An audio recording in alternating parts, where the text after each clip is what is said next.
if you look at India's progress, there have been many gains, like we all know. Life expectancy at independence was 32, we are now 65. Infant mortality rates have come down. We have done exceptionally well on HIV AIDS. We have managed to contain the polio epidemic and so on. But by all standards, India's record in health remains poor. And compared to neighboring countries, including Bangladesh, Nepal, Bhutan, of course Sri Lanka, but also within states, if you look at it, so there's no doubt at all that our healthcare system is in a terrible shape. It is characterized by high inequities, very poor access, very poor quality, and the reach is very limited. And you have to ask, why does this happen, that we are nowhere close to providing even basic universal primary health care?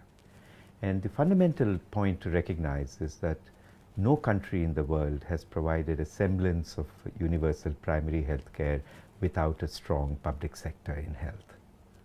And so if you're going to trace and ask the question, why has India done so badly? It is principally because we do not have a strong government sector in the provision of health care.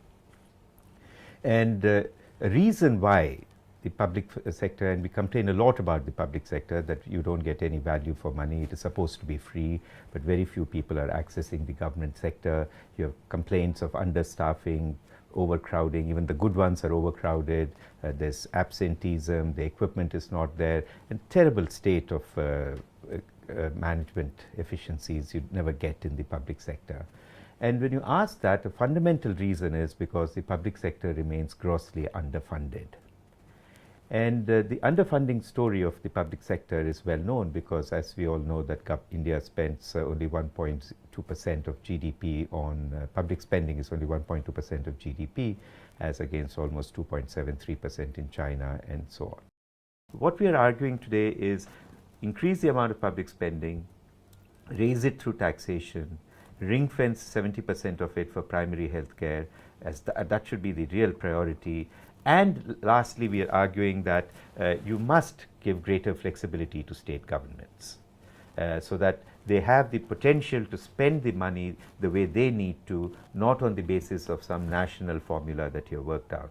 Because you need differentiated strategies looking at the health needs of people in different districts, different communities, and you need different approaches. So you cannot have a uniform approach with a standardized financing formula dictated by the center.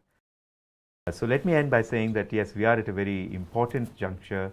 The country must embrace the idea of universal health coverage. The plan that India has advanced so far, that we will give the poor free care. Some privileged groups, like in the government, will get access to central government health services, CGHS type of facilities, and you and I in the private sector will fend for ourselves through private insurance markets. This is completely the wrong way to go. Health does not go by rich, poor, middle class. Health illnesses can affect anybody and everybody.